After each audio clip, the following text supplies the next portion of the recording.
حاضری کا سبب بار بار آپ سے ہے، یہ حاضری کا سبب بار بار آپ سے ہے، میں بے قرار تھا میرا قرار آپ سے ہے، حضور میری تو ساری بہار آپ سے ہے، میری تو ہستی کیا ہے میرے غریب نواز، میری تو ہستی کیا ہے میرے غریب نواز، جو مل رہا ہے مجھے سارا پیار آپ سے ہے، جو مل رہا ہے مجھے سارا پیار آپ سے ہے، میں بے قرار تھا میرا قرار آپ سے ہے، حضور میری تو ساری بہار آپ سے ہے۔ جی ماشاءاللہ، آپ نے بڑے خوبصورت انداز میں نعت رسول مقبول صلی اللہ تعالیٰ علیہ وسلم کو پیش فرمایا کہ حضور میری تو ساری بہار آپ سے ہے۔ اللہ تعالیٰ میں برکتیں عطا فرمائے۔ علامہ صدر صاحب آپ کی طرف حاضر ہوتے ہیں، آپ ارشاد فرمائیے کہ نعت رسول مقبول صلی اللہ تعالیٰ علیہ وآلہ وسلم یہ ایک مذہبی لٹریچر کی حیثیت بھی رکھتا ہے اور حضور کے ساتھ ایک وابستگی کی ایک عام علامت اور آیت بھی تصور کیا جاتا ہے۔ آپ ارشاد فرمائیں کہ اسلام کے اندر، دین اسلام کے اندر نعت کی گنجائش کہاں تک ہے اور نعت کے حوالہ سے اس کی تاریخ کیا ہے، اس کے بارے میں بسم اللہ الرحمن الرحیم۔ بہت شکریہ جی راشد صاحب، ایک اہم موضوع پر گفتگو کا جو موقع آپ نے فراہم کیا۔ بے شک نعت رسول مقبول صلی اللہ علیہ وسلم عبادت ہے، اور نعت رسول مقبول صلی اللہ علیہ وسلم پڑھنا سننا یہ باعث سعادت ہے۔ تو نعت رسول مقبول صلی اللہ علیہ وسلم جیسے کہ قرآن مقدس میں اللہ رب العزت نے بھی بہت سی جو ہیں آیات ان میں نبی پاک صلی اللہ علیہ وسلم کی تعریف کی ہے، آپ صلی اللہ علیہ وسلم کے اوصاف جو ہیں وہ بیان فرمائے ہیں۔ اس کی سب سے جو واضح مثال ہے، فرمایا وَإِنَّكَ لَعَلَىٰ خُلُقٍ عَظِيمٍ، کہ بے شک ہم نے آپ کو اخلاق کریمانہ کے اعلیٰ منصب پر فائز فرمایا ہے۔ یعنی ایک لوگوں کو یہ بات اجاگر کرنا اس معاشرے میں مقصود تھا کہ یہ جو داعی اللہ، جو آپ کو اللہ کی دعوت دینے والا، توحید کا پیغام پہنچانے والی جو ذات آپ کے سامنے ہم نے بھیجی ہے، یہ کوئی ہستی عام نہیں ہے، بہت اعلیٰ اخلاق کی مالک ہے۔ ایک تو ان لوگوں کو بتانا مقصود تھا، اور دوسرا یہ پہلو بھی سامنے آتا ہے کہ نبی پاک صلی اللہ علیہ وسلم کی اللہ تعالیٰ نے تعریف کی، آپ کی جو ہے وہ گویا کہ ایک نعت جو ہے آپ نے پڑھی، تو اللہ تعالیٰ نے پڑھی۔ پھر جیسے ان اللہ و ملائکتہ یصلون علی النبی یا ایھا الذین آمنوا صلوا علیہ وسلموا تسلیما، جو یہ الفاظ ہیں ان میں بھی گویا کہ سب سے پہلے اللہ رب العزت نے اپنا ذکر کیا کہ اللہ جو ہے وہ درود بھیجتا ہے نبی پاک صلی اللہ علیہ وسلم پر، تو ان نبی سے یہاں حضرت محمد مصطفیٰ صلی اللہ علیہ وسلم مراد ہیں۔ پھر ورفعنا لک ذکرک، ہم نے آپ کے ذکر کو آپ کی خاطر بلند فرمایا، یعنی یہ بھی آیہ کریمہ دلالت کرتی ہے کہ اللہ رب العزت گویا کہ نبی پاک صلی اللہ علیہ وسلم کے ذکر خیر کی بلندی کی جو ہے وہ بات ارشاد فرما رہے ہیں۔ اس کے بعد جو ہے اگر نبی پاک صلی اللہ علیہ وسلم کی حیات طیبہ کے حوالے سے دیکھا جائے تو حضور علیہ السلام کی مبارک زندگی میں آپ نے حضرت سیدنا حسان بن ثابت رضی اللہ تعالی عنہ کو خود جو ہے وہ ممبر پر بیٹھ کر حکم ارشاد فرمایا کہ اے حسان میری تعریف کرو، میری تعریف کو جو ہے وہ نعت پڑھو، تو باقاعدہ آپ نے آپ کی موجودگی میں یہ الفاظ کہے، تاریخی الفاظ ہیں، وَأَحْسَنُ مِنْكَ لَمْ تَرَ قَطُّ عَيْنِي وَأَجْمَلُ مِنْكَ لَمْ تَلِدِ النِّسَاءُ خُلِقْتَ مُبَرَّأً مِنْ كُلِّ عَيْبٍ كَأَنَّكَ قَدْ خُلِقْتَ كَمَا تَشَاءُ۔ تو نبی پاک صلی اللہ علیہ وسلم کا وہاں پر موجود ہونا اور خود جو ہے حضرت حسان بن ثابت کو نعت کا حکم دینا، یہ اس بات کی ایک واضح جو ہے وہ دلیل ہے اور واضح یہ پیغام ہے کہ نعت رسول مقبول صلی اللہ علیہ وسلم ایک عبادت ہے، اور نعت رسول مقبول صلی اللہ علیہ وسلم جو ہے وہ پڑھنی چاہیے حضور پر، جن الفاظ میں بھی آپ اچھے الفاظ میں آپ جو ہے وہ حضور کو یاد کریں، حضور کا تذکرہ کریں، محفل میں بیٹھے ہیں، گھر میں، اپنے بچوں میں نبی پاک صلی اللہ علیہ وسلم کی سیرت طیبہ کو بھی بیان کریں اور حضور کے اوصاف کو بھی بیان کریں۔ جی بالکل، حضور علیہ السلام کی تعریف کرنا یہ ایک امتی کا حق ہوتا ہے کہ اپنے نبی کی تعریف کرے، اور تعریف کرنا بے شک یہ ایک باعث اجر و ثواب بھی ہے اور ایک اپنے لیے خوش بختی اور سعادت مندی اور ظفر مندی کی ایک علامت بھی ہے کہ ہم اپنے نبی علیہ السلام کی تعریف کر رہے ہیں۔ اور جس طرح کہ علامہ صاحب نے بھی فرمایا درود پڑھنا تو اللہ تعالیٰ خود ارشاد فرماتا ہے کہ میرے نبی علیہ السلام پر درود بھیجا کرو، اور خود اللہ تبارک و تعالیٰ بھی حضور علیہ السلام پر رحمتوں کا نزول فرماتا ہے اور فرشتوں کو بھی یہ حکم ہے۔ علامہ صاحب آپ کو مزید ایک سوال رکھتے ہیں کہ آپ یہ ارشاد فرمائیں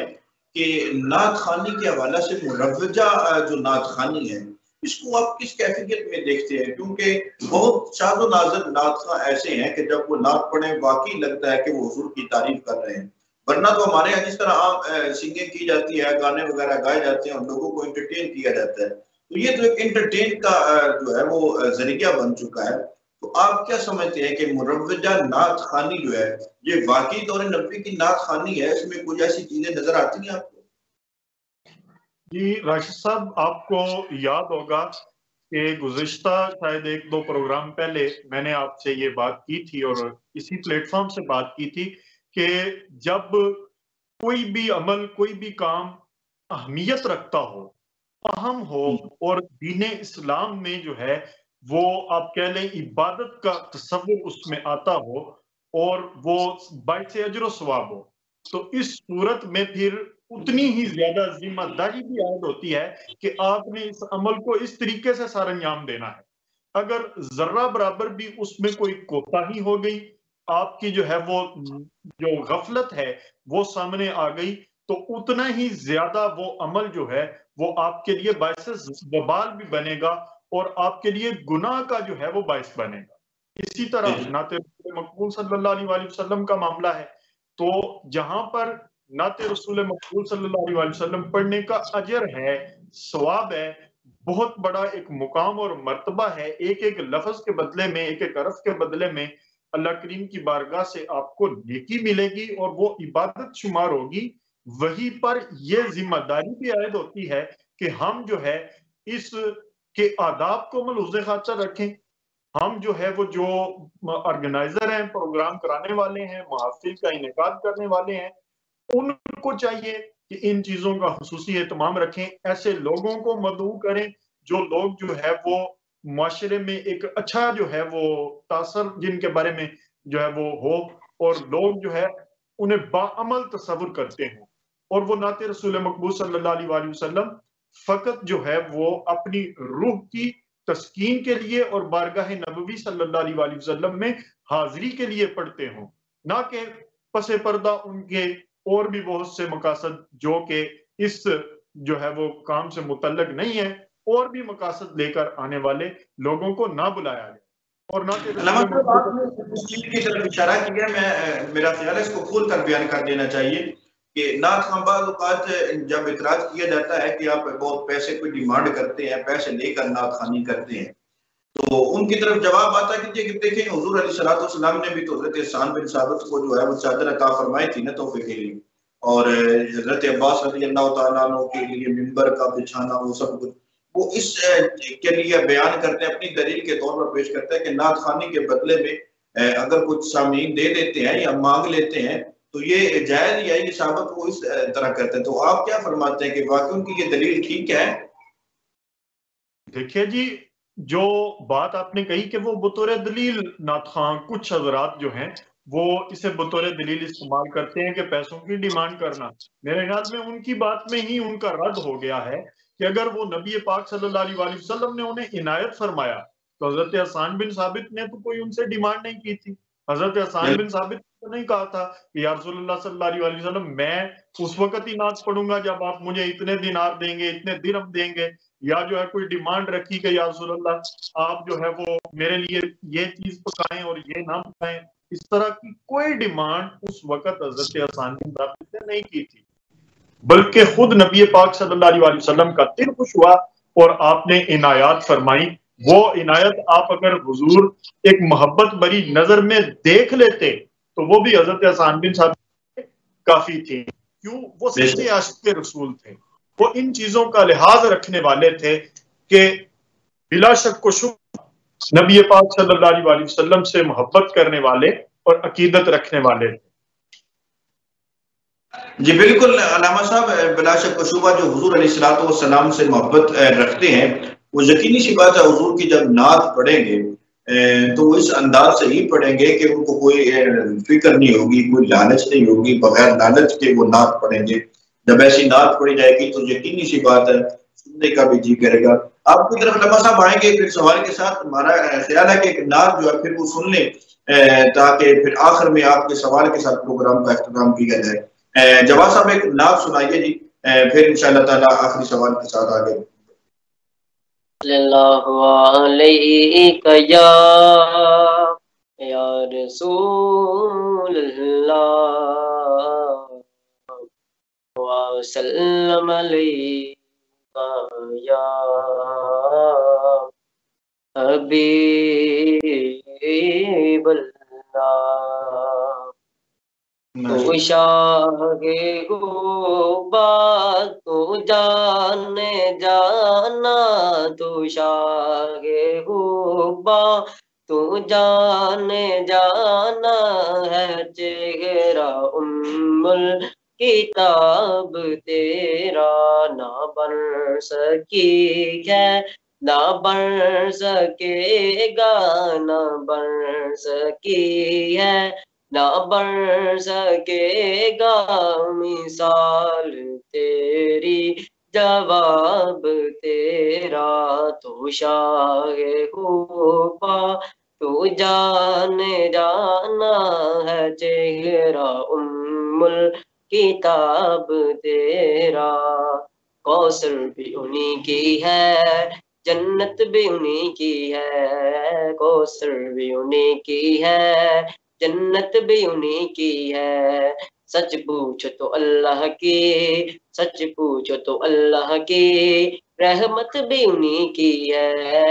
ہے دونوں جگہ یارو، ہے دونوں جگہ یارو، جاگیر محمد دی بولو نہ بن سکی ہے، نہ بن سکے گا مثال تیری،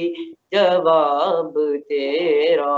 تو شاہ غوبا تو جانے جانا، تو شاہ غوبا تو جانے جانا ہے، چہرہ ام الکتاب تیرا، نہ بن سکی ہے، نہ بن سکے گا مثال تیری، جواب تیرا، ہے تو بھی سائن عجیب ارسا، جو خوف محشر سے ہے ہراساں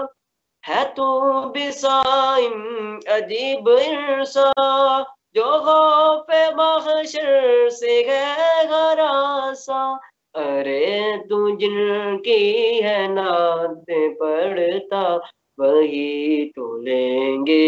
حساب تیرا تو شاہ غوبا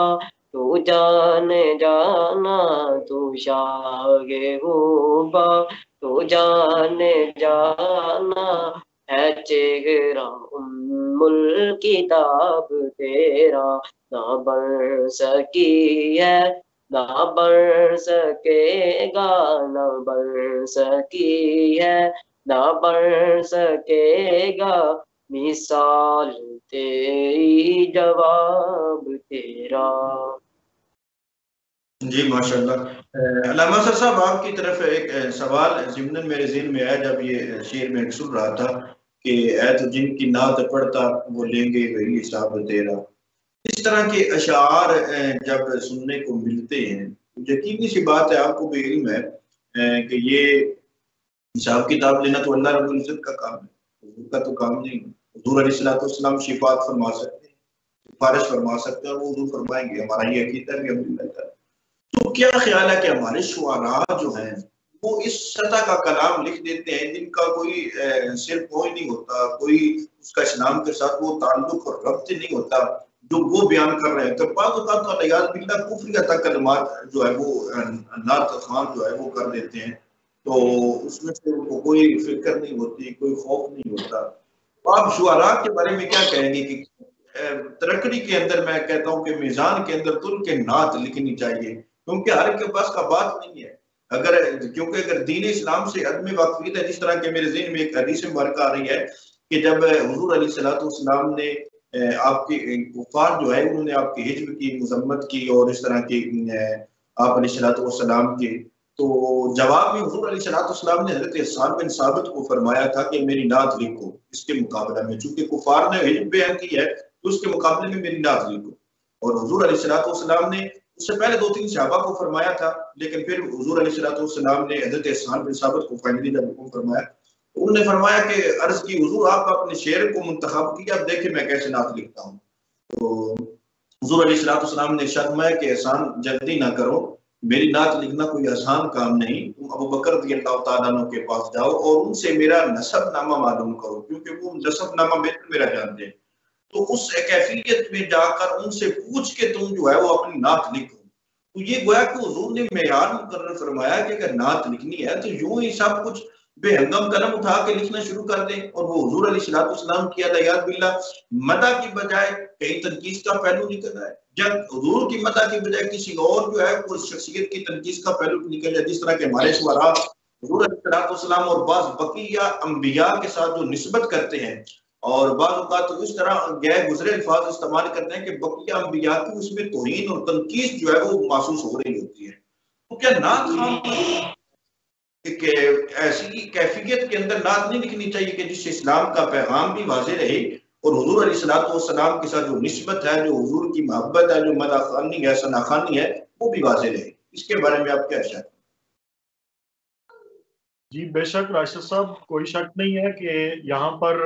میں جو ہے وہ اعلیٰ حضرت امام محمد رضا خان رحمۃ اللہ علیہ آپ کی جو ہے وہ ایک بات اور آپ کا ایک قول جو ہے وہ کہنا چاہتا ہوں. آپ نے فرمایا تھا کہ جو ہے وہ نعت لکھنا گویا کہ ایسے ہے جیسے کہ آپ جو ہے وہ تلوار کی دار پہ جو ہے وہ سفر کر رہے ہیں. آپ کے یہ الفاظ ہیں شاید. تو آپ نے فرمایا یا تو جو ہے اگر تھوڑا سا آپ نعت میں غلوب کریں گے, بڑھائیں گے, تو وہ توحید باری تعالیٰ کے ساتھ جو ہے وہ چلا جائے گا اور اللہ تعالیٰ کی جو ہے وہ اس میں مشابہت ہو جائے گی. اور جب آپ جو ہے وہ اس کو کون کریں گے تو وہ تنقید کا پہلو ہوگا, وہ نبی پاک علیہ الصلوۃ والسلام کے شایان شان شعر نہیں ہوگا. جب شایان شان شعر نہیں ہوگا تو گویا کہ آپ گستاخی کے زمرے میں اسے لے جائیں گے کہ وہ گویا کہ گستاخی ہو جائے گی. تو اس میں بھی کوئی شک نہیں, جتنے بھی شعراء ہیں ان میں سارے اہل علم نہیں ہوتے, سارے اعتقادی اعتبار سے اور سارے جو ہے وہ